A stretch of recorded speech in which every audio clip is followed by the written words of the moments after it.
Bonjour, bienvenue à toutes et à tous. Nous sommes ravis, les Lumidacieuses, de vous recevoir aujourd'hui pour un webinaire autour du nouveau thème qui va être le nôtre, qui va être les femmes et l'argent, raison et sentiments, point d'interrogation. Donc, telle est la question du jour. Je remercie Caroline Guimard et Caroline Anchose d'être aussi avec nous. Je me présente, je suis Sabine Vu, la présidente et fondatrice de l'association Les Lumidacieuses, et je suis heureuse que ce premier sujet et la première série de ce thème va être lancé par Caroline Guimard, qui est donc une adhérente membre de l'association, et c'est un thème qu'elle a pris à bras-le-corps. Je te donne la parole, Caroline, pour présenter et animer ce beau webinaire. Merci à vous toutes et à tous d'être connectés. Super. Je vais d'abord présenter notre invité, hein, comme ça, on participera tous au quiz quand il y aura un peu plus de personnes connectées.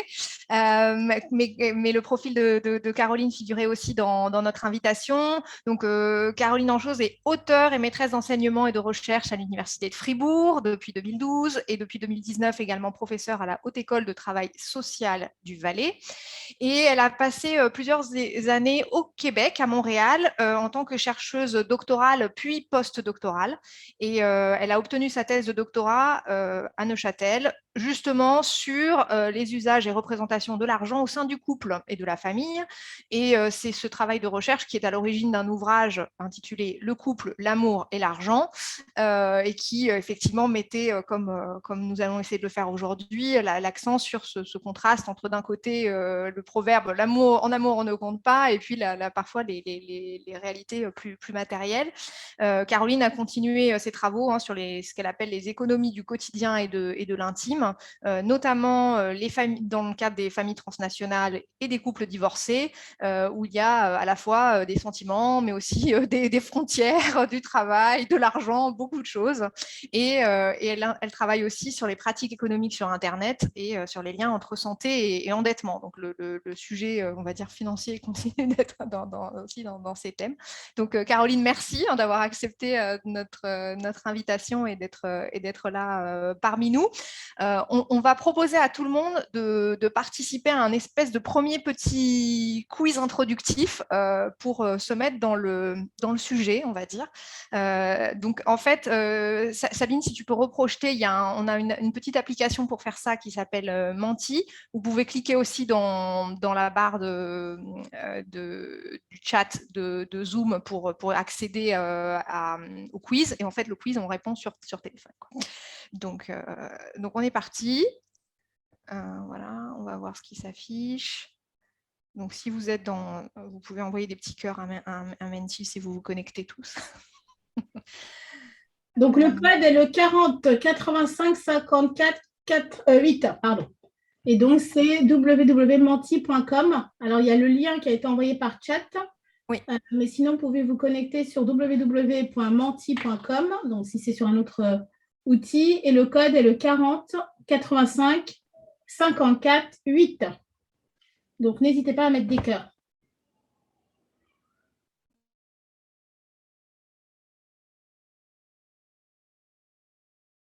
Voilà. Et voilà. On croirait un code Mitel, en fait, ou un ancien 40, comme on était habitué.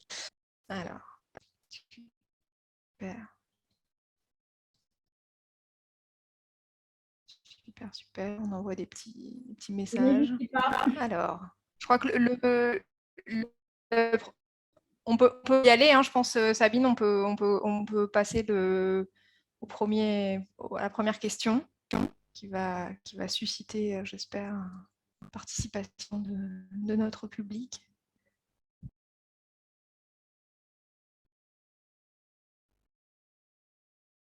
Voilà. En fait, on a mis la série sous l'égide d'une citation de Gisèle Halimi qui déclarait qu'en fait, l'indépendance économique est un des éléments fondateurs de la libération des femmes, en disant c'est la clé de voûte, quoi. Donc, voilà, on se met sous son égide aujourd'hui. Alors là, l'idée, c'est qu'on constitue tous et toutes ensemble un nuage de mots. Donc, en se disant, voilà, quand vous entendez le mot argent, écrivez tout ce qui vous passe par la tête. On va voir ce qui ressort.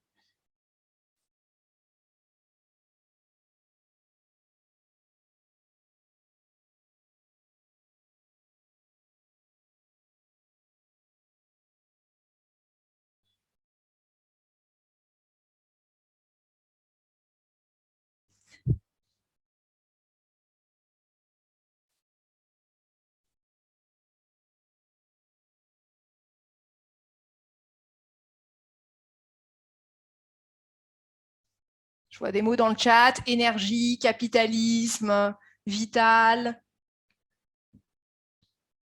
Et je trouve très intéressant les 3 mots qui se dégagent. Hein. Liberté, indépendance, pouvoir. C'est les 3 mots qui sont ressortis. Je pense que ça interpellera Caroline aussi. Qui se compose. On a lu sécurité, on a lu le million qui a volé à un moment. On a lu économie, loyer, possibilité, nécessité, solidarité, plaisir, contrainte, un certain nombre, transport, souci, homme est dedans aussi, contrainte, plaisir. Mais bon, je retiens indépendance, pouvoir et liberté. Ouais, tout un programme. Alors ensuite, on va passer à la question. On a une deuxième petite question qui est avez-vous déjà eu un désaccord avec un proche? Donc le thème central semblait, en tout cas, au moins être l'argent. Donc répondez avec le petit pouce oui et petit pouce non.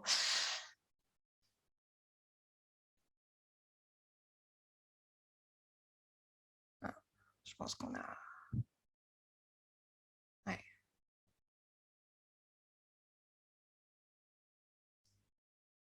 On a une majorité de participants qui sont quand même plutôt dans le cas de oui. Ce n'est pas quelque chose qui ne leur est pas arrivé.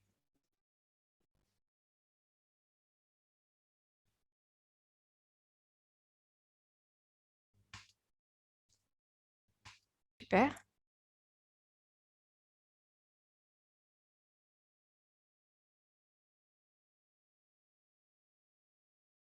Et on avait une deuxième question qui est peut-être le pendant, qui est avez-vous déjà eu un désaccord avec un proche centré sur l'organisation domestique? Donc là, on a représenté, il y a Tom de Tom et Jerry qui fait du logis, on va dire. Bon, répondez avec l'appli. Le petit cœur veut dire que oui, quoi. On va petit c'est ça.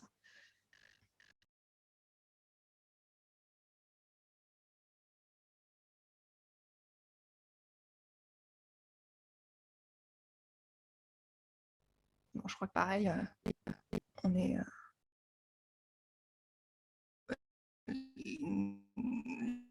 Vous vous sentez tous et toutes concernés. Super. Super, ben merci beaucoup pour cette première participation de notre public. On va démarrer la petite interview et cet échange avec Caroline. Mais c'était histoire de vous faire tous et toutes toucher un peu le thème dont on va parler. Caroline, vous êtes encore en mute, hein, s'il y a besoin. Allume mon micro. Voilà, exactement. Vous souhaitez la bienvenue. Merci d'avoir accepté il y a plusieurs semaines maintenant de participer à ce webinaire aujourd'hui. Je pense que la première question, elle est assez simple. Au départ, quoi. Je vous entends très mal, mais vous m'avez entendu très mal. Ça a décalé. La question, c'était qu'est-ce qui vous a amené à choisir ce sujet pour votre thèse? Mais en tout cas, je vais commencer par déjà vous remercier pour l'invitation, Caroline et Sabine. Je suis ravie de pouvoir échanger avec vous et merci aux personnes qui nous ont rejoints pour cette discussion. Donc je suis curieuse aussi, j'étais très curieuse des résultats et je pense qu'on aura l'occasion d'en discuter, donc c'est un plaisir pour moi d'être là. Alors, ce sujet, il est venu un peu comme beaucoup de sujets de recherche par une expérience personnelle ou une interrogation personnelle. Donc, j'étais à la fin de mes études, en période où je devais réfléchir à un sujet de doctorat. Et en fait, dans le cadre de la personne avec qui je vivais à l'époque, on avait acheté un sofa ensemble et c'était la première fois qu'on avait un achat commun d'une telle importance. Et ça je m'étais sentie un petit peu engagée. Je me disais, c'est quand même étonnant, c'est qu'un sofa, au pire, je peux. Enfin, me dis, en cas de séparation, ça crée des liens. Et c'est comme ça qu'est venu un peu le sujet en me disant, mais finalement, l'argent, il y a peut-être quelque chose derrière qui dit quelque chose du couple, de l'état du couple.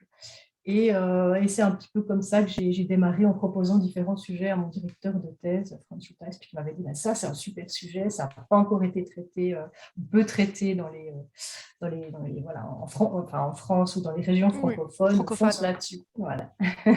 Et qu'est-ce qui vous a le plus finalement étonné, surpris? Qu'est-ce qui, au cours de vos recherches, vous avez dit non, mais je ne pensais pas du tout arriver à ça? Ou est-ce que voilà, il y a eu des moments d'étonnement? Oui, c'était un petit peu l'interrogation, parce qu'on avait un peu deux courants de recherche, entre le courant plutôt francophone qui mettait en avant tout l'aspect solidarité des questions économiques, et puis le courant plutôt anglo-saxon avec des études genre féministes qui mettaient en avant l'aspect de pouvoir de l'argent, que symbolise l'argent au sein du couple, ce qui a été bien vu, bien noté. Et moi, finalement, c'était un petit peu, j'essayais de comprendre comment ça marche finalement dans un système où on est censé s'aimer, on est censé être solidaire, et puis en même temps, effectivement, il y a des relations de pouvoir, et d'essayer de comprendre par quel biais ces relations de pouvoir émergent et s'alimentent, alors que les conjoints que je rencontrais nous disaient, mais non, on est égalitaire, on est solidaire, et ça, je trouve intéressant cette approche-là, ça c'était un point qui m'intéressait particulièrement. Puis dans l'autre point qui m'a étonnée, c'est l'absence de...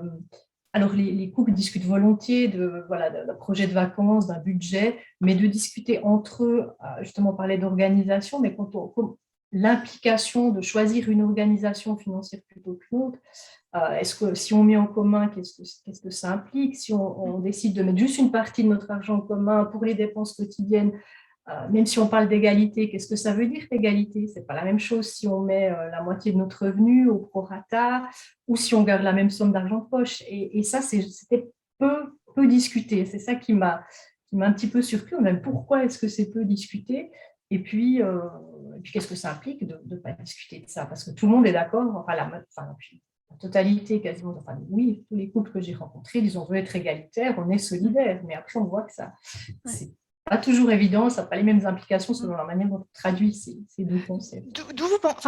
Quelle est selon vous la source de ce tabou, en fait, du fait qu'ils ne discutent pas? C'est-à-dire qu'ils ont discuté, on va acheter une maison et on veut vivre dans tel quartier, on veut acheter une voiture ensemble, etc., ou il faut payer l'école des enfants. Donc, ils ont quelque part, ce que vous dites, c'est des discussions sur des projets et pas forcément de discussions de plus grande ampleur sur qu'est-ce qu'on veut en faire, en quoi est-ce qu'on veut justement être solidaire, en quoi au contraire on veut préserver chacun notre patrimoine individuel. Initialement, je pensais que c'était lié à la perception qu'on a, notamment dans les sociétés occidentales et européennes, par rapport à l'argent, qui est quand même très connoté. On a tout un héritage judéo-chrétien, qui n'est pas... si vous relisez les allusions à l'argent, par exemple, dans la Bible, c'est quand même très négatif. Et je me disais, est-ce que c'est cet héritage-là qui fait qu'on est en plus un petit peu mal à l'aise par rapport à ça, mais il semblerait qu'il y ait peut-être autre chose que ça. On voit que, par exemple, au Québec, où il y a un rapport à l'argent qui est plus aisé, plus libre, moins tabou, peut-être qu'en France ou en Suisse, où on a tendance à mettre ça un petit peu de côté ou cacher un petit peu ça. Mais on retrouvait aussi cette absence de discussion par rapport à ces enjeux au niveau finalement de pouvoir, parce que quand on parle de qu'est-ce que ça implique telle et telle répartition, on parle aussi du pouvoir au sein du couple, du statut au sein du couple.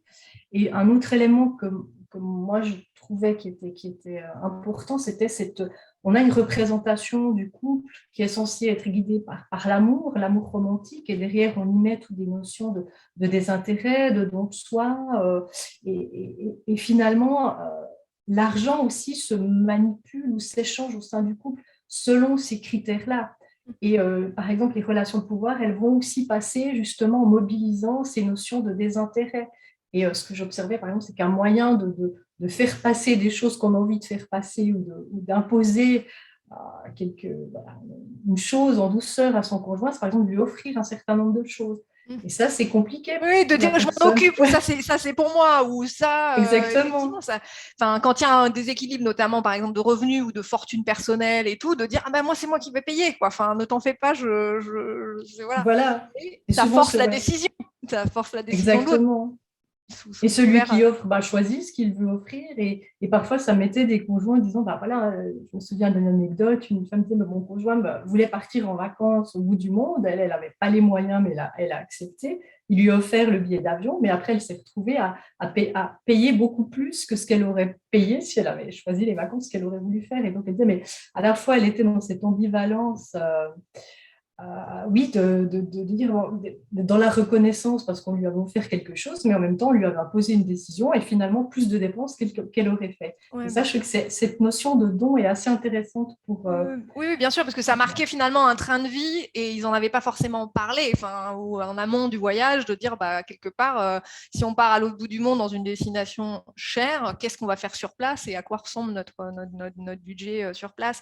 Est-ce que vous nous expliquer à l'instant que vous avez donc fait votre travail de recherche à ce moment-là entre le Québec et la Suisse. Est-ce qu'il y a d'autres choses qui vous ont interpellé sur justement sur l'Amérique du Nord et sur la façon dont les Québécois géraient le sujet argent au sein du couple? Est-ce qu'il y avait des différences, on va dire, par rapport au couple francophone en Suisse que vous interviewez aussi pour votre étude? Alors, il y avait beaucoup de similarités. Une des différences, c'est justement ce rapport au don. Disons, dans les régions, et je pense qu'on peut faire un lien peut-être entre la Suisse et la France. J'avais repris les travaux de Michel Lamont qui parlait du rapport à l'argent, mais elle parlait plutôt des cadres. Donc, chez les cadres français, il y a plutôt un rapport de grand seigneur à l'argent, c'est-à-dire qu'on ne va pas évoquer l'argent dans les relations, en tout cas, c'est un peu justement un petit peu tabou. Il y a une culture du désintérêt et ça paraissait très, très fort chez les couples suisses, notamment au début de la relation, quand on est dans la période de séduction, où ça fonctionne beaucoup par le don, par le désintérêt. Justement, on s'offre un certain nombre de choses, on s'offre des sorties, et c'est un peu la réciprocité ou l'indépendance des femmes, vu que c'est le sujet, passait par le fait qu'elle-même a participé. Une fois, c'est l'un qui offre, après, c'est l'autre qui offre. Et c'était très bien vu pour les Suisses, en tout cas, que j'avais interviewé. C'était vu comme créateur de liens, parce qu'on crée du lien en offrant, l'autre rend, et ça crée du lien. Et puis, s'il y avait une inégalité, parce que les hommes qui étaient encore maintenant en situation souvent d'avoir plus de revenus que les femmes, pour différentes raisons, offraient davantage, c'était plutôt perçu comme un signe de galanterie masculine qui était tout à fait acceptable, du moment qu'il y avait quand même un contre-don qui se faisait, même si ce n'était pas à hauteur. Et puis, ce qui était drôle, c'est pas rigolo, en tout cas pour moi, c'était de voir qu'en fait, chez les Québécois, ce don n'était pas du tout perçu de la même manière. Au contraire, c'était plutôt perçu négativement. Et ce que mettait en avant, c'est pas le don, mais c'est la dette que crée le don. En gros, si on vous donne quelque chose, vous vous sentez dans l'obligation de le rendre. Et c'était jugé comme une perte d'indépendance, et notamment des femmes qui disaient, mais en fait, en recevant quelque chose, je serai obligée de rendre et je perds mon indépendance, de ma liberté de m'engager ou pas dans la relation. Et du coup, là, c'était très, très calculé. Donc, si vous sortiez, chacun payait son addition, payait ce qu'il a dépensé. Et en fait, c'était pas du tout mal vu, alors que pour mes Suisses, et j'ai interrogé aussi des couples qui étaient plutôt franco-québécois, où parfois ça pouvait créer des d'étonnement, ou en tout cas de dire, mais tiens, mais oui, parce qu'ils étaient pas finalement, l'objectif était le même, c'était être généreux et alimenter une relation qui en était au début, mais la pratique effective était complètement différente dans les deux environnements culturels. Donc je peux imaginer qu'un couple binational, l'un dit non, mais moi ce qui est bien, ce qui est respectueux de l'autre, c'est de partager, et l'autre dit non, c'est de t'inviter, mais que tu m'invites après. Donc, voilà, exactement. Et c'est vrai que pour me semblait-il, nous, Européens francophones, tous ces calculs qui étaient très, très précis, hein, ça pouvait justement, au contraire, paraître comme quelque chose de très intéressé et très égoïste, alors que pour les Québécois, c'était tout à fait correct et il n'y avait pas de... Au contraire, c'était respecter finalement la liberté de chacun. Si on s'engage dans la relation, ce n'est pas parce qu'on est lié par de l'argent ou par une obligation de rendre, mais vraiment, on le fait spontanément. Donc ça, je trouvais que c'était un bel exemple aussi de la manière dont et parfois quelques malentendus peuvent se créer sur finalement des représentations de l'argent différentes. Exactement. Et puis bon, ça, vous le caractérisez avec une différence là culturelle entre deux pays ou deux blocs continentaux. Mais j'imagine que ça peut se produire aussi selon la manière dont les personnes ont été éduquées, quoi. Qu'est-ce qu'ils ont reçu, les valeurs qu'on leur a transmises avec l'argent. Et donc, au sein d'un couple, ça peut créer des désaccords parce que la perception de la façon dont on le gère est différente. Est-ce que c'est quelque chose qui est ressorti aussi dans vos entretiens avec des couples, cette fois-ci en Suisse, qui auraient pu être l'un venant d'un milieu plus aisé et étant habitué à gérer son argent d'une certaine manière et le conjoint ou la conjointe dans une autre situation?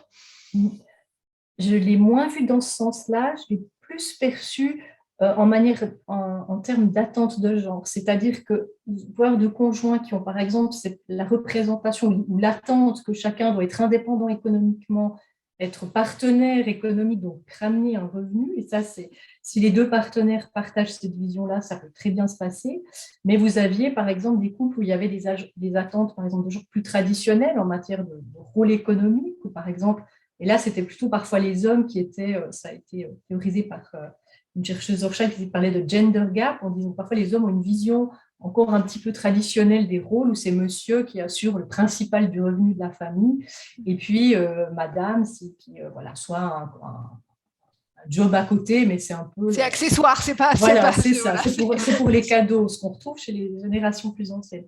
Et donc, quand vous aviez un couple où il y avait des visions différentes de quels sont les rôles et les places de chacun, là, ça pouvait créer des tensions, parce que pour les femmes, c'est-à-dire, moi, par exemple, c'est-à-dire, moi, je travaille autant que toi, je suis un partenaire économique, donc on partage les tâches ménagères, pour revenir à votre question. Mais alors, pour l'homme, c'était non, mais c'est mon rôle, toi, si tu le fais, c'est parce que tu le veux bien, ton job, en guillemets, moi, ce que j'attends de toi, c'est plutôt que tu t'occupes des tâches ménagères, et chacun ses rôles. Mais quand on n'a pas la même vision, ça peut être un peu... Oui, c'était finalement aussi un décalage par rapport aux générations précédentes, et donc des couples qui se positionnaient de façon plus ou moins éloignée par rapport aux générations précédentes. Qu'est-ce que vous ont inspiré justement, comme on a sollicité nos spectateurs au début, qu'est-ce que ça vous a inspiré, ce nuage des mots, où finalement les mots qui ressortaient étaient à la fois pouvoir, ce qui était effectivement ce que vous avez intégré dans votre thèse et dans vos travaux, le mot liberté, le mot indépendance, mais on a vu aussi homme, on a vu argent, énergie, transport, j'ai pas le mot transport, ma marque, bon. Qu'est-ce que ça vous a inspiré, vous, quand vous les avez vu apparaître, ces mots? En fait, je pense qu'il y a beaucoup de femmes qui ont répondu, parce que c'est typiquement des représentations de l'argent qu'ont les femmes, que partagent les femmes. Les hommes, je pense, ça serait intéressant de voir qui participe à ce panel, mais les hommes voient plutôt l'argent comme peut-être une question de solidarité, de don, de générosité, peuvent aussi mettre pouvoir, bien sûr, mais je pense que cette question d'indépendance et de liberté, elle est connotée très femme, hein, et Laurence Bachmann, qui est une collègue, a aussi travaillé là-dessus, à quel point l'argent, on a un rapport historique à l'argent qui est différent, hein, de celui des hommes. Notre indépendance économique, elle est relativement récente, hein, historiquement. Oui, on venait de citer Gisèle Halimi, hein, donc je pense qu'on mettait directement l'orientation. Exactement, ouais. Et donc, effectivement, ce sont des préoccupations plus de femmes que d'hommes, parce que je trouve la préoccupation d'indépendance pour les hommes au niveau économique, elle est acquise, et pour eux, ils ne vont pas la questionner. Tandis que pour les femmes, il y a tous ces enjeux, et encore avec cette vision que malgré, même si on promeut l'égalité, le partage des rôles, on voit que concrètement, dans la réalité du quotidien, ce sont quand même encore les femmes qui font beaucoup de tâches ménagères, donc elles doivent gérer ces deux impératifs qui peuvent être compliqués. Et antinomiques, ou se mettre en tension l'un vis-à-vis de l'autre. Notre deuxième question, qui portait sur justement les tensions que l'argent peut générer,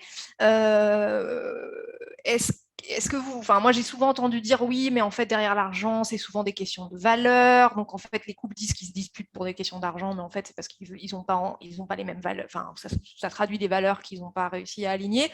Est-ce que vous êtes vous pensez cela aussi, ou vous complétez, j'imagine, d'autres éléments en disant c'est pas forcément que ça qui est en jeu?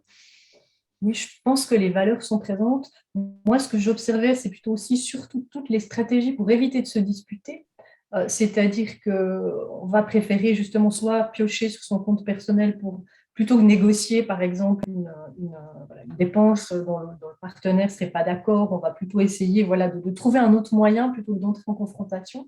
Il me semblerait-il vraiment les discussions, les confrontations, c'est une étape après, une fois que toutes ces petites Toutes ces stratégies stratégies du quotidien d'évitement ont été ont été faites. Ouais. Effectivement, il y a la question de valeur, il y a la question de reconnaître l'apport. Et on voyait que souvent euh, les enjeux pouvaient aussi être sur, par exemple, un conjoint qui a l'impression qu'il a donné beaucoup de soi dans son travail, qu'il amène la paye principale et qu'il estime, par exemple, qu'il a le droit de se reposer le week-end ou de faire des loisirs. Et puis la conjointe qui dit, non, mais attends, moi, non seulement je travaille sur le marché du travail, je m'occupe des enfants, et donc et c'est plutôt la négociation pouvait aussi se faire sur l'équivalent, en fait. Qu'est-ce qu'on met dans ce pot commun conjugal? Il y a l'argent, mais souvent ce qui entre, c'est pas seulement l'argent, c'est l'attention, c'est le care, toutes les tâches domestiques et familiales, et c'est parfois là que la balance se fait. Mais effectivement, et vous avez vu, d'ailleurs, c'était notre deuxième question. Oui, finalement, c'est exactement, c'était un peu le deuxième, dire, et est-ce que finalement, vos travaux vous ont conduit à redéfinir un peu la notion du travail? Parce que c'est vrai qu'on parle de travail au sens, je suis sur le marché de l'emploi, je reçois une rémunération pour ce que j'ai accompli comme tâche, mais il est vrai que notre planète ou notre monde tient aussi parce que les gens réalisent des actions gratuitement, quoi, et que je rends visite à ma grand-mère et je l'aide pour faire ses courses, que je dépanne une copine pour un babysitting, et ça aussi, c'est pas économique, mais ça rentre quand même dans les valeurs d'échange. Oui, tout à fait. Et un argument pour faire reconnaître ce travail non rémunéré, c'était justement, on voyait que certaines femmes, notamment chez les jeunes générations, argumentaient en disant, mais si on mettait par exemple les enfants à la crèche, ça coûterait tant, si j'évaluais le temps que je passe et qu'on engageait aide ménagère, je sais pas, une cuisinière, voilà ce que ça coûterait. Et donc, voilà moi ce que je mets en plus de mon salaire. Donc là, il faut qu'on trouve un équilibre. Et souvent, l'argent pouvait aussi être un moyen pour, en tout cas, monétariser ou fixer un prix à toutes ces tâches gratuites. Ça pouvait être un moyen aussi d'essayer de rétablir cet équilibre dans les apports et manière de concrétiser l'égalité. Après, ça peut être compliqué et parfois les femmes aussi, c'est souvent les femmes qui devaient entrer dans cette négociation pour reconnaître leurs apports non monétaires. C'est souvent elles qui en fournissent plus au sein d'un couple. Mais bien, parfois aussi cette lassitude en disant, mais finalement, je préfère laisser tomber, je suis tout le temps en train d'essayer de valoriser ou de présenter à l'autre ce que je fais pour qu'il en prenne compte. Et parfois, il y a cette fatigue ou cette lassitude d'être celle qui doit faire reconnaître et qui doit faire en plus ce travail de reconnaissance de ce qu'elle fait déjà par ailleurs. Bien sûr, je ne suis pas sûre d'avoir complètement redéfini la notion de travail. Non, mais en tout cas, montrer tous quelques mécanismes pour essayer de le faire reconnaître au sein du couple, parce que quand on présente ça comme ça, tout le monde est d'accord pour dire oui, c'est important de s'occuper des enfants, ça n'a pas de prix, etc. Mais après, on voit que ça peut. Mais c'est intéressant ce que vous dites, finalement, cette stratégie que certaines ont développée de dire, en fait, la prestation, elle a pas exactement et pas sur tous les plans, mais il y a une valeur économique, il y a un comparatif économique de marché, il y a des choses qui existent et qui sont possibles entre guillemets d'externaliser si on ne voulait pas le faire au sein d'un des membres du couple. Qu'est-ce qui se passe, combien ça vaut, parce que finalement ça a une valeur sur le marché. Non, et justement, alors est-ce que vous avez l'impression que les les couples qui avaient ces discussions-là de manière plus franche, en amenant quelque part la valeur économique à la fois de leurs revenus, de leur patrimoine propre, mais aussi la valeur économique des tâches qu'ils réalisaient pour le bien commun. Est-ce que vous avez l'impression qu'ils s'en sortaient mieux que ceux qui un peu balayaient les sujets sous le tapis et n'abordaient jamais ça sous cet angle? Enfin, je ne sais pas si s'en sortir mieux, c'est une vraie question. Honnêtement, pas forcément. Moi, j'ai l'impression qu'il y a vraiment ce qui compte, enfin, on voit où ça marche bien, c'est quand les deux ont la même représentation. Donc, j'ai fait des entretiens avec des anciennes générations, avec des couples très traditionnels, ou de l'extérieur, avec mon regard, moi, de ma génération, mais ces femmes qui ont très peu de revenus, qui dépendent de leur mari, enfin, moi, je le vivrais c'est compliqué. Mais pour elles, pour les deux, c'était très bien, parce que chacun avait le rôle qu'il attendait, il répondait à leurs attentes, à leur manière de fonctionner, donc ça marchait très bien. Par contre, effectivement, quand il y a un décalage, justement, comme on le disait, entre un conjoint qui a des attentes traditionnelles et puis l'autre qui veut être plus dans un côté plus égalité aux partenaires, là, il peut y avoir des tensions.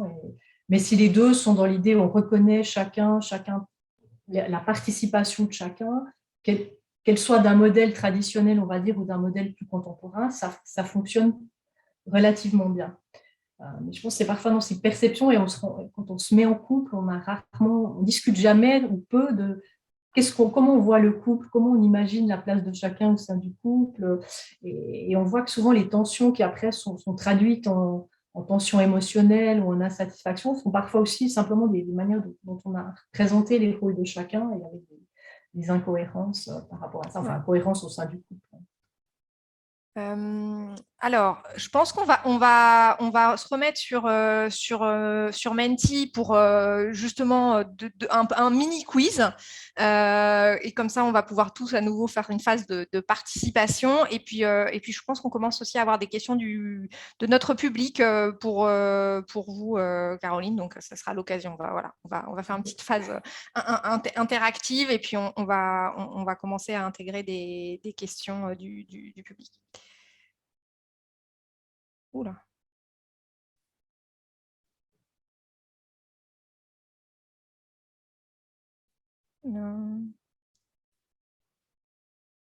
Alors, on continue notre petite application. Donc, on vous rappelle, menti.com. Il y a le lien aussi dans le chat. Donc, on a vu qu'on était quand même assez proche des sujets évoqués par Caroline. Et là, nous allons rentrer sur un petit... Ouvrir le Q&A. Alors, Caroline, au choix, soit on rentre dans le quiz directement, soit il y a quelques réponses, il y a quelques questions qui s'affichent. Ah oui, bah on peut éventuellement, si ça vous va, Caroline H, on fait une certaine une phase de Q&A déjà, ça peut être très bien. Donc, la première question que je vais lire, c'est: est-ce que le partenariat financier existe dans le couple? Alors, ça dépend ce qu'on met derrière ces termes.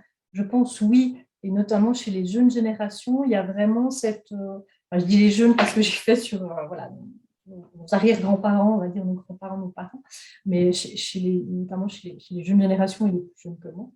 Il y a cette notion de partenariat où, dans la plupart des couples, il y a cette idée que chacun contribue au bien-être économique du couple, et c'est particulièrement important pour les femmes de ne pas dépendre de leur conjoint, donc parfois avec des conséquences, c'est-à-dire qu'on est encore dans des sociétés où il y a des inégalités salariales entre les partenaires, et ça veut dire que dans certains couples, j'observais qu'il y avait cette volonté de partenariat, typiquement les femmes participaient autant aux dépenses de la famille que les hommes, donc elles n'étaient pas dépendantes, elles vivaient ça de manière très agréable, en disant, voilà, j'ai la possibilité maintenant de participer aux prises de décision, d'avoir autant de moments à dire que lui, mais finalement, tout ce qui était pour leurs dépenses annexes, les loisirs, parfois l'épargne, parfois les assurances, elles avaient beaucoup moins d'argent que les hommes à disposition pour le faire. Et donc, cette égalité se faisait dans le partenariat, mais ne se faisait pas forcément pour tous les frais annexes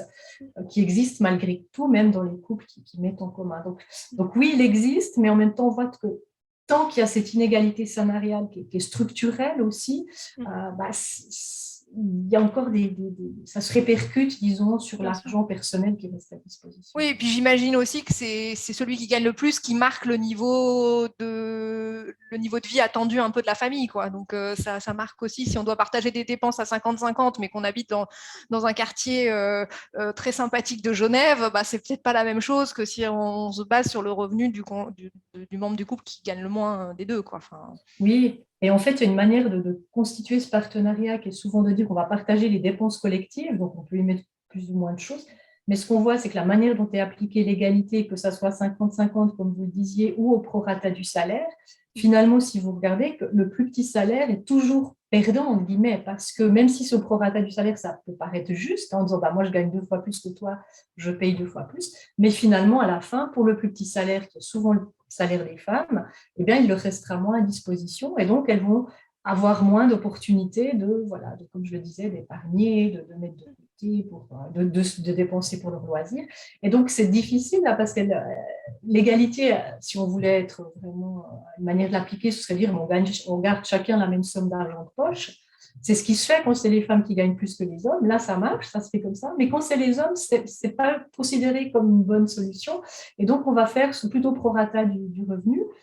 Et donc là, voilà, ça perpétue ces inégalités, ça favorise celui ou celle qui gagne le plus. Donc voilà, et c'est difficilement contestable parce que c'est une manière d'appliquer l'égalité qui peut être tout à fait compréhensible ou acceptée de la part des hommes et des femmes.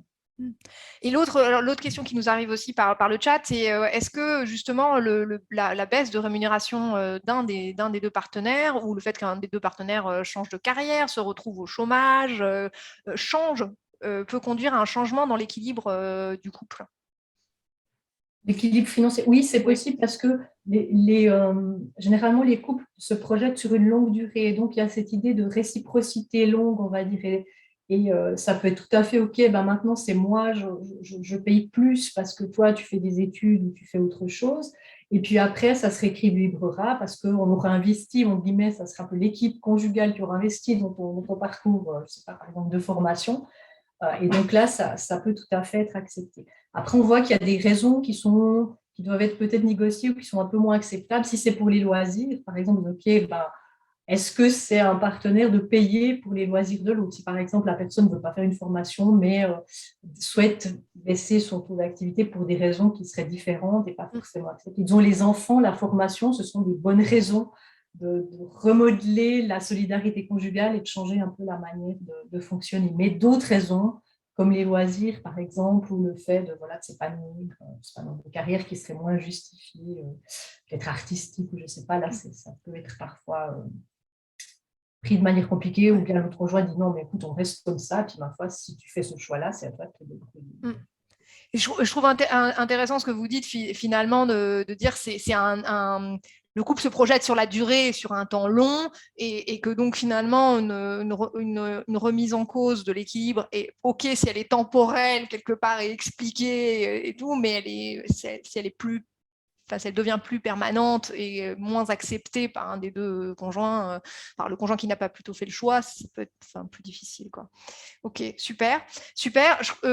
Sabine, on peut passer au quiz peut-être. On avait 3 questions pour notre public, toujours sur Menti, qui sont plutôt des questions de culture générale. Mais je pense qu'on va revenir sur un peu des sujets qu'on a déjà abordés. Alors, c'est toujours sur Menti. Vous pouvez choisir votre petit avatar et puis rejoindre le quiz. C'est anonyme, on va dire. Et nous avons 3 questions.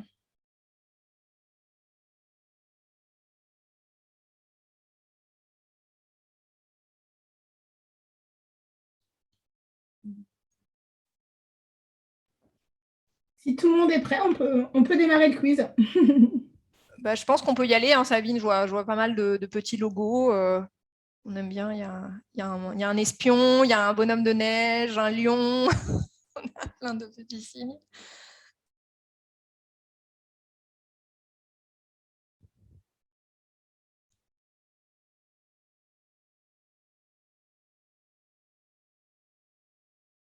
Alors, répondez rapidement.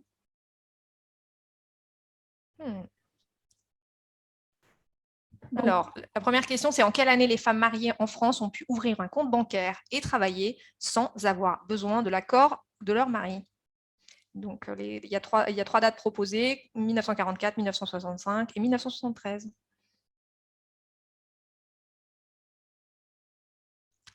Et la bonne réponse, 1965, ça fait que 56 ans.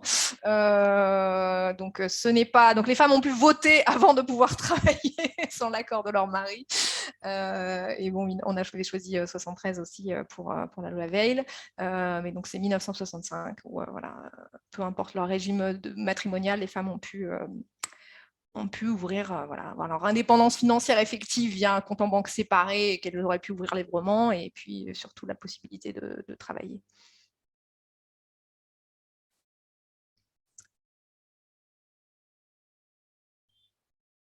La question 2 qui va s'afficher.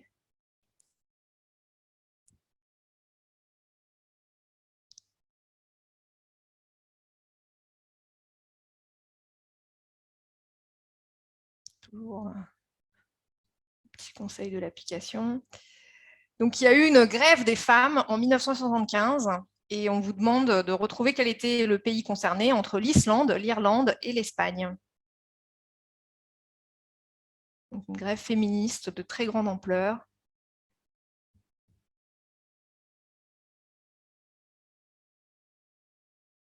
Et effectivement, c'est la bonne réponse. C'est en Islande. Donc, 90% des femmes islandaises, ce jour-là, sont parties de chez elles, ont laissé leurs enfants, ont laissé leur mari, ont laissé leur travail, ont tout laissé derrière elles. Elles se sont, beaucoup sont rendues à une manifestation monstre à Reykjavik. Alors Reykjavik, donc l'Islande entière avait 220 000 habitants à l'époque, et ils calculent qu'il y avait une manif avec 20 000 personnes, donc 10% de la population. Ça veut dire, bon, si c'était aujourd'hui en France, ça serait 7 millions de personnes dans les rues. Je pense que ça se verrait. Leur mouvement, en fait, a sensibilisé, a impacté l'ensemble de la société islandaise. Les journaux n'ont pas pu sortir parce que les femmes avaient des jobs de typographe dans la presse. Les maris se sont précipités à acheter de quoi faire à manger, mais ne savaient pas faire à manger pour leurs enfants. En conséquence de ça, il y a eu un certain nombre de lois qui sont passées en faveur de l'égalité, notamment de rémunération, des congés additionnels, maternité, etc. pour les femmes, et un certain nombre de mesures sociales qui ont suivi cette grève, qui est devenue un événement un peu célébré en Islande depuis, et un exemple mondial de qu'est-ce qui se passe quand les femmes ne font plus rien, ni du travail rémunéré, ni de toutes ces tâches qui sont accomplies de façon gratuite et désintéressée dans la sphère privée. Voilà. Et on va passer sur la troisième question.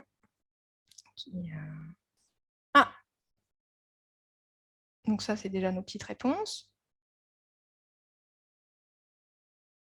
Bravo à notre participante Alice.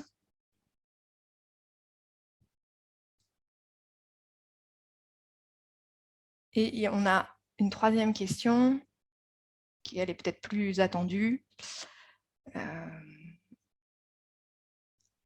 qui est justement quel est l'écart de rémunération entre femmes et hommes en France actuellement dans le secteur privé selon les statistiques de l'INSEE.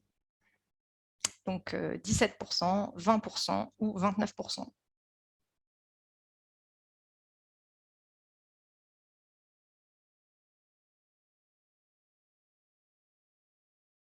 Eh bien, notre public maîtrise ces chiffres. Effectivement, alors 17, c'est le pourcentage d'écart salarial entre les hommes et les femmes sur la base d'équivalent temps complet, donc d'un temps de travail équivalent, donc si on peut imaginer un 35 heures ou un contrat cadre avec le forfait. Mais quand on prend en compte le fait que les femmes sont en majorité concernées par des temps partiels, et notamment des temps partiels subis, soit parce que les employeurs en question ne sont pas intéressés par les faire passer en temps complet, soit des temps partiels qu'elles choisissent, mais parce qu'elles ont des contraintes familiales et personnelles qui les conduisent vers ce choix, et ben, l'écart monte à 29%. Et il faut aussi inclure là-dedans le fait que les femmes travaillent dans des secteurs, ou en tout cas que les secteurs à majorité féminine sont bien moins rémunérés que des secteurs, on va dire, tech, ou dans lesquels on verrait plus d'hommes. Donc ça c'est aussi un des éléments de cet écart. Voilà. Super. Ben, on félicite tous nos participants. Bravo à CG pour qui a mes initiales, mais c'est pas moi. Hein. Moi, j'avais un autre personnage, je n'ai pas. Donc, bravo à notre participant CG pour avoir remporté le quiz. Super. Merci Sabine. Nous allons poursuivre la discussion avec Caroline. J'ai évoqué des statistiques sur la France. J'imagine que la Suisse est peut-être un peu meilleure dans cette comparaison, mais avec j'imagine un schéma similaire, avec des décalages liés au secteur d'activité, à des facteurs de discrimination, mais aussi du temps travaillé. Oui, exactement. Et je trouve très intéressant la dernière statistique, parce qu'en Suisse, on est quasiment, je pense, les champions du monde du temps partiel, notamment pour les femmes, parce qu'on a une politique familiale qui est très peu gender-friendly. On considère encore que la famille, c'est une affaire privée, et donc l'État intervient très, très peu. Les structures de garde coûtent très, très cher, et un moyen de concilier vie professionnelle et vie familiale, c'est le temps partiel pour les femmes. Et à ma connaissance, ils n'ont jamais osé faire ce type de statistiques que vous avez. Très intéressant, parce qu'effectivement, nous, les écarts salariaux sont toujours ramenés à 100%, ce qui ne correspond pas du tout à la réalité. Et je pense qu'ils n'osent pas faire ce genre de calcul. La statistique n'existe pas en Suisse, celle-là, elle n'est jamais publiée. C'est ça ça catastrophique. L'INSEE était bien obligé de dire, en fait, 40% de l'écart est lié au fait que les femmes ne peuvent pas travailler à temps plein, ou ne souhaitent pas. Non, mais nous, c'est un peu le désavantage de la démocratie directe qu'on a en Suisse, c'est que tous les droits des femmes ont été très, très lents à se mettre en place. Donc, on a eu toujours un peu de retard par rapport à nos voisins. Donc, voilà, on n'est pas vraiment devant. D'accord. C'est intéressant ce que vous dites. Effectivement, c'est quand même aussi, il y a une volonté... et ça fait écho à la question qu'on avait posée sur l'Islande. Derrière tout ça, il y a quand même aussi des volontés politiques et des impulsions qui peuvent être données, à la fois, alors soit de la démocratie locale et participative, soit du top, pour faire avancer une société qui parfois n'est pas forcément prête en termes de mentalité, en termes de mœurs, à évoluer, mais qu'il faut un peu guider, on va dire, ou accélérer le changement par le haut, quoi, parfois. Hein, c'est peut-être ce qui se passe. Super. Merci d'avoir participé toutes et tous avec nous. Caroline, est-ce qu'il vous semble encore est-ce que c'est une question, vous parlez des générations passées, mais on peut parler d'aujourd'hui. Est-ce qu'il vous semble que les hommes et les femmes reçoivent la même éducation financière, que finalement, est-ce que, parce que on peut parler de nous et tout, mais qu'est-ce qui lancera de la génération d'après? Est-ce que le fait de ce qu'ils observent à la maison, ce qu'ils observent dans la société, la façon dont on est en train de socialiser les enfants d'aujourd'hui, qu'est-ce que ça vous évoque? Qu'est-ce que vous pensez que ça peut donner, quoi, pour la suite? Je pense qu'effectivement, les enfants observent pour apprendre, ils observent, et ils observent quand même parfois encore des rôles relativement genrés entre les responsabilités, que c'est plutôt maman qui va acheter les dépenses quotidiennes, les fournitures des enfants. Ça a été aussi démontré en France avec Delphine Roy, qui a fait aussi une étude montrant quelles sont les dépenses qu'on considère comme plutôt féminines, donc tout ce qui concerne finalement les rôles traditionnels associés. Oui, la sphère de la maison, quoi. Maman fait les courses, papa décide qu'on va partir en vacances et acheter la voiture, quoi. Exactement, et ça semblerait-il, en tout cas, ils observent, ils ont encore sous les yeux ce modèle-là. Peut-être qu'il est en train de changer, mais voilà. Ce qui est intéressant, c'est qu'on voit, il y a des études qui avaient été faites, notamment pour essayer d'expliquer pourquoi les femmes sont des investisseurs, par exemple, ou investisseuses plus prudentes que les hommes, notamment quand il faut faire des placements.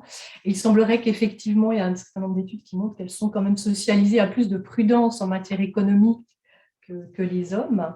Et nous, ce qu'on observe en Suisse, alors je ne sais pas si c'est la même chose en France, mais c'est que les filles reçoivent plus tard de l'argent de poche que les garçons. Donc, les petites filles reçoivent plus tard de l'argent de poche que les petits garçons. Ça s'équilibre à partir de 12-14 ans, mais généralement, les parents vont donner plus vite de l'argent de poche aux petits garçons, donc ce qui leur permet aussi voilà, d'avoir une mini-autonomie pour leurs petites dépenses que les filles acquièrent plus tard.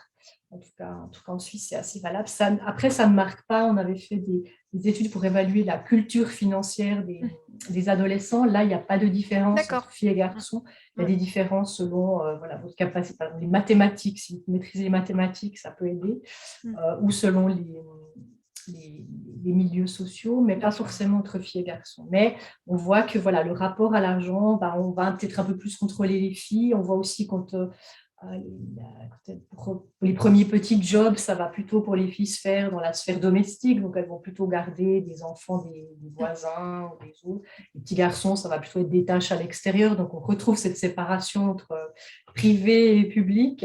Mais voilà, donc quelques éléments comme ça. Oui, enfin, on va dire que la socialisation et la société continuent de véhiculer aussi auprès des enfants par plusieurs aspects, on va dire un modèle, quoi. Enfin, il y a ce qu'ils observent dans leur famille, il y a effectivement eux leurs premiers pas en tant qu'agents économiques. Qu'est-ce que ça leur apprend, et on n'est pas encore sur un modèle totalement égal, même pour on va dire les moins de 20 ans d'aujourd'hui, quoi, les futurs électeurs et futurs acteurs économiques de demain.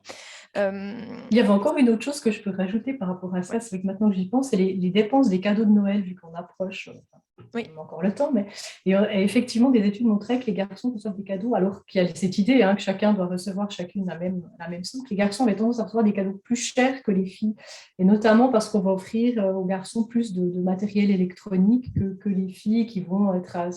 Et donc, c'est assez intéressant de voir que même à ce niveau-là, on voit que malgré tout, il y a quand même encore toujours des choses qui se perpétuent. Oui, qui se perdurent. Voilà, le catalogue de Noël avec les jouets bleus, les jouets roses, on est quand même...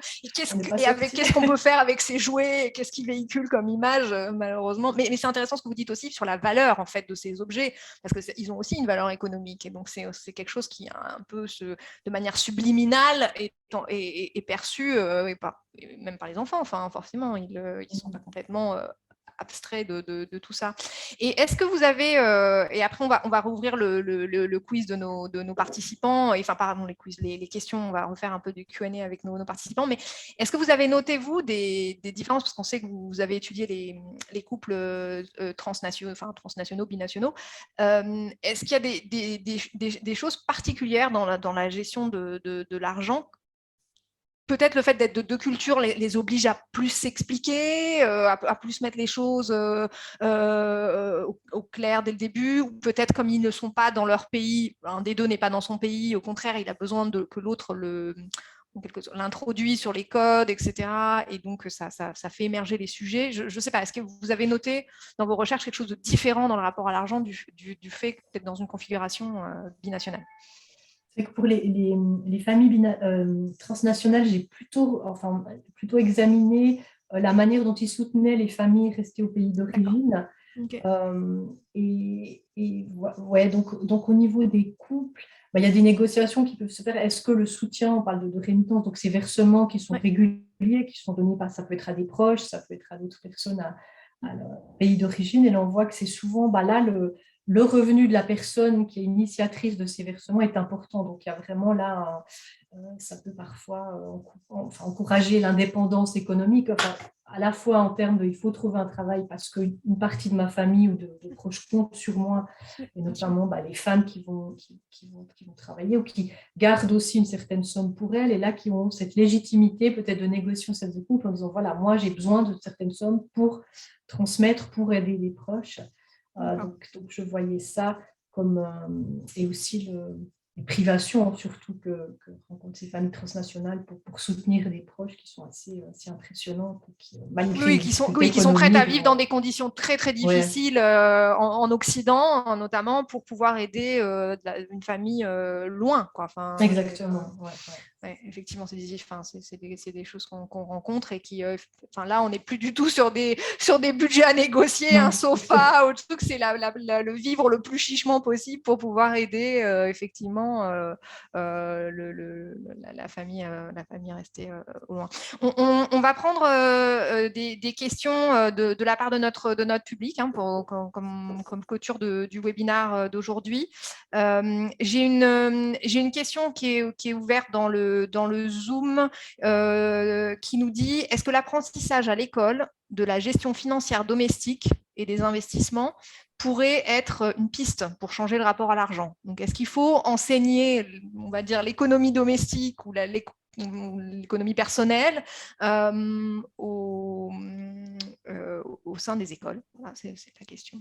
Je pense que c'est la tendance. Je ne sais pas quels sont les débats ou les discussions en France, mais en tout cas en Suisse, oui, il y a cette idée de dire qu'il faut intégrer tout ce qui concerne les finances personnelles ou des choses très, très pratiques, parce qu'en tout cas, on s'est rendu compte qu'il pouvait y avoir des étudiants en économie ou des jeunes qui ne savaient pas comment remplir une déclaration d'impôt, des choses très, très concrètes qu'ils ne savaient pas comment faire.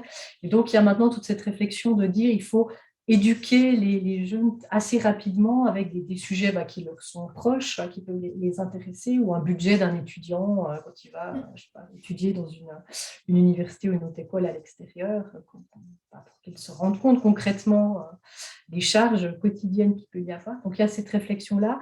Mais effectivement, on pourrait imaginer que ce serait aussi l'occasion d'aborder ces questions, de les détabouiser, je ne sais pas si ça dit, mais de dire, OK, on peut parler de budget, aborder les enjeux qu'il y a derrière un budget, parce qu'on voit que les couples font des budgets, mais parfois, qu'est-ce que ça implique, telle et telle dépense, où il y a une petite boîte noire, on ne sait pas, tout d'un coup, il y a dépenses.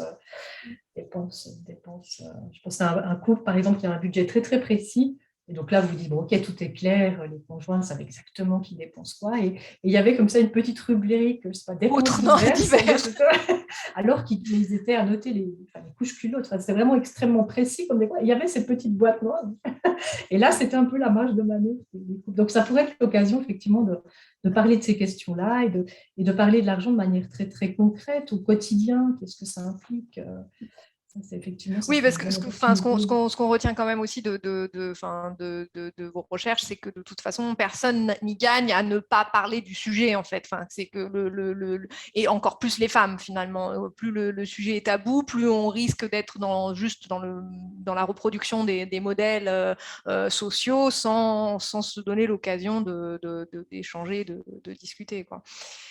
C'est vrai que de dédramatiser aussi ça, parce que finalement, l'enjeu aussi, quand on parle des questions économiques, souvent, c'est qu'on va mettre le doigt sur des potentielles inégalités au sein du couple que l'autre n'a pas envie d'entendre forcément, sur des inégalités qu'il existe. Donc, c'est peut-être de dédramatiser ça et de dire on peut en parler sans forcément que ça remette en question toute la bonne entente au sein du couple, ou le fait que tu es solidaire malgré tout, que tu m'aimes, etc. Mais qu'il y a peut-être des éléments qui font que ça crée des petites inégalités. Effectivement, si les enfants étaient très jeunes, un petit peu sensibles à ça, peut-être ça serait aussi plus facile, effectivement, après, une fois adultes, déjà, ils auraient été sensibilisés à la question, et peut-être que ce serait c'est aussi toujours compliqué quand c'est au plus faible économiquement, ou on dit celui qui a le moins d'argent, d'aller au plus ramener ça, c'est assez illégitime. Donc, s'il y avait une espèce de prise en considération, de connaissance aussi des enjeux que ça implique de la part de celles et ceux qui sont en position économique dominante, on va dire, au sein du couple, ça pourrait aussi faciliter ce genre de démarche et la discussion. J'ai une question qui est un peu en lien justement avec ça, avec qu'est-ce qui se passe quand on aborde les sujets au sein du couple, puisqu'on a la question, c'est comment est-ce que la place des sentiments amoureux dans les négociations financières est en train d'évoluer. Autrefois, la femme devait rester aux côtés de son mari pour survivre. Est-ce que le fait que je ne sais pas s'il faut comprendre la question, maintenant que les femmes ont plus d'indépendance économique, elles peuvent divorcer. Oui, il y a beaucoup d'études qui ont été faites pour effectivement en disant est-ce que c'est lié, finalement les femmes acquièrent l'indépendance économique, elles se séparent. pas plus facilement parce qu'elles ont les moyens de le faire. Et effectivement, ça ne crée pas forcément des insatisfactions au sein du couple, l'accès des femmes aux revenus, mais elles ont la possibilité aussi de quitter des relations qui seraient insatisfaisantes. C'est le mot liberté qui était ressorti, effectivement. Oui, c'est ça. Donc, la place des sentiments, je pense que ça peut aussi être lié. Maintenant, on voit que, par exemple, que chacun contribue au bien-être économique du ménage, ça peut être vu aussi comme une manière de montrer son amour à sa famille ou à son couple en disant, voilà, chacun amène sa part. Donc c'est vraiment lié, cette place-là. Mais elle l'était déjà avant, parce que quand l'homme était le pourvoyeur principal des revenus, la femme s'occupait peut-être des tâches ménagères, il y a aussi cette idée qu'on ne le fait pas. Ce n'est pas juste des tâches, ce n'est pas juste une activité, c'est aussi un moyen de démontrer son intérêt ou son implication dans la famille, et c'est souvent très, très associé. Donc, effectivement, les femmes ont plus cette liberté de quitter une relation satisfaisante. On peut dire quand on reste dans une relation, quand on y participe, c'est aussi une preuve d'amour. Donc, on peut aussi le voir comme une démonstration d'affection. Et on a un commentaire dans le chat disant effectivement qu'une partie des femmes maltraitées restent dans la situation dans laquelle elles sont, malheureusement parce qu'elles manquent de liberté économique ou de capacité économique de pouvoir dire en fait, je prends un appartement seul à l'autre bout de la France et mon conjoint maltraitant, je ne le vois plus, quoi. Enfin, donc c'est effectivement aussi une manière clairement, c'est de se sauver, quoi. Et on le voit très bien, c'est cette dépendance économique, tant que le couple va bien, en guillemets, ça ne pose pas forcément de problème. Les deux conjoints peuvent trouver de l'intérêt ou une certaine satisfaction, mais c'est quand ça ne va plus, par exemple en cas de séparation ou de violence conjugale, où effectivement, là, le fait d'être dépendant économiquement, clairement, ça a un prix, ça a un coût sur son autonomie, sa capacité de quitter une relation, de se séparer en étant confortable aussi, parce qu'on voit que malgré tout, encore maintenant, dans les cas de divorce, ce sont les femmes qui encourent le plus de risques de pauvreté. Et ça, c'est aussi lié au fait qu'il y ait des inégalités économiques encore entre les partenaires. Une question qui n'est... comment mieux se former sur la gestion financière ? Est-ce qu'il y a des choses à faire ? On demande à la professeure d'université, mais en sociologie, donc c'est bien. Oui, on essaye en tout cas de diffuser. C'est vrai que c'était un thème qui a été... Alors, les économistes en parlent. Dans les autres disciplines, c'est un petit peu moins courant. Donc, on essaye en tout cas, nous, de diffuser un tout petit peu dans nos enseignements. Je sais qu'il y a en tout cas, j'ai discuté hier avec un ingénieur qui est en train de mettre sur pied une application pour les finances personnelles, pour essayer aussi de proposer un outil assez sympa, assez ludique, comme vous l'avez fait avec des petits quiz pour se former, pour apprendre. Et donc ça, en tout cas, il y a des enjeux. Il y a aussi cette idée de dire, ça pourrait être intéressant de former, comme on l'a vu avant, les jeunes, les étudiants, à ces questions-là, dans des cours, un petit peu ça pourrait être de civisme ou de citoyenneté, où on pourrait imaginer qu'il y a aussi cette question de la citoyenneté économique au sens très large qui pourrait être abordée. Oui, bien sûr, ça peut être aussi dans ce cas-là. On revient sur la question de l'éducation, de qu'est-ce qu'on enseigne aux plus jeunes et comment est-ce qu'on peut intégrer ces sujets à l'école. Super. Sabine, je pense qu'on a d'autres questions ou je ne crois pas ? Si je ne fais pas de spoil, je pense que ça sera aussi peut-être un des sujets d'un de nos webinaires de parler un peu sur comment aider justement à se former et donner des clés à ceux qui le souhaitent. Voilà. Ah, la question de la féminité des femmes qui gagnent plus. Une femme qui gagne plus d'argent, perd-elle sa féminité ? Voilà. C'est une question de point de vue, moi je ne trouve pas, mais je peux bien imaginer que certains, peut-être plus hommes ou femmes, estiment qu'effectivement, c'est souvent, effectivement, en tout cas, quand on regarde la masculinité, est souvent associée au fait d'être le pourvoyeur principal des revenus. Donc, effectivement, si on a cette perception-là, une femme qui gagne plus, elle remet en question la masculinité, dans les couples hétérosexuels, en tout cas la masculinité de son partenaire, et effectivement, ça peut être mal vécu si on a cette vision-là, qu'effectivement, dans la masculinité s'inscrit cette notion d'être celui qui ramène le plus. Après, j'ai l'impression, là, effectivement, on a quand même l'impression que les choses changent entre les générations et que maintenant il y a moins Mais on observe quand même que pour les hommes, se faire payer un certain nombre de choses par les femmes, c'est pas forcément évident et qu'il y a par exemple, des petites stratégies au restaurant pour que ce soit quand même lui qui fasse le geste de payer. Donc il y a quand même, même si parfois les femmes gagnent plus, il y a quand même un peu une espèce de vernis social qui fait qu'on va quand même laisser à l'homme la posture de recevoir l'addition. Et on voit qu'encore souvent maintenant, c'est souvent monsieur qui reçoit l'addition au restaurant, alors que, voilà, il peut tout à fait être invité par ça. Ils n'en savent rien. Exactement. Ok, super. Ah, bien sûr, on nous a signalé que Tom était une représentation masculine. Mais oui, c'est pour ça qu'on l'a choisi, bien vu. Justement, on voulait parler de ces stéréotypes aussi. Ouais, tout à fait. Il y a un écart de connaissances financières. Je pense que c'est ce que nous a dit Caroline tout à l'heure, c'est que pas forcément, mais elle est plus marquée selon les milieux sociaux et selon, on va dire, les professions des gens, mais qu'ensuite elle s'exprime de manière différente liée à la manière dont les filles et jeunes femmes ont été socialisées avec l'argent. Super. Moi, je tenais à remercier tous nos participants et Caroline, bien sûr, pour avoir accepté notre invitation aujourd'hui et d'avoir partagé ses connaissances et son expertise avec nous aujourd'hui. Sabine, je te laisse conclure pour les luminasieuses. Je voulais remercier aussi pour les questions qui sont venues et je trouve aussi très chouette ce petit sondage. C'est un très beaux échanges. Merci beaucoup. Merci Caroline Anchose et puis Caroline Guimard d'avoir animé pour les luminasieuses ce très bel échange sur cette nouvelle série donc de Les femmes et l'argent. Ravi pour nos participants qui ont été très actifs, donc de très belles questions qui ont pu aider nos deux dames à continuer d'animer l'échange. Je vous souhaite à tous une très très belle journée. Le replay sera disponible demain ou au plus tard, en tout cas en fin de week-end. Et pour tous ceux qui sont inscrits, vous recevrez un mail avec l'accès au replay pour le partager et le regarder si vous n'avez pas pu suivre l'intégralité ou venir au milieu.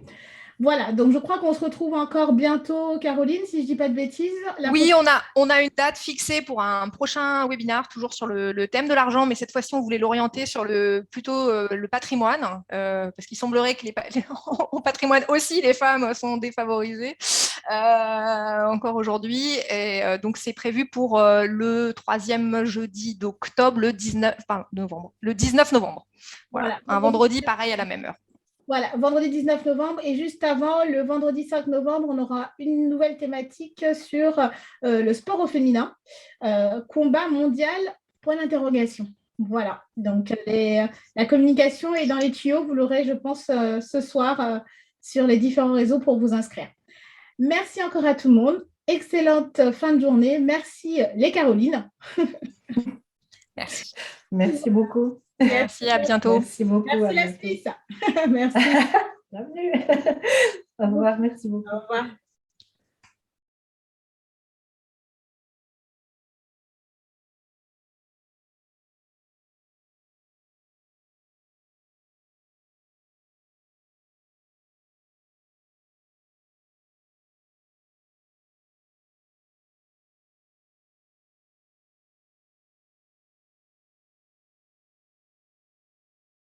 Rejoignez-nous en participant à nos événements. S'unir pour être lumidacieuse.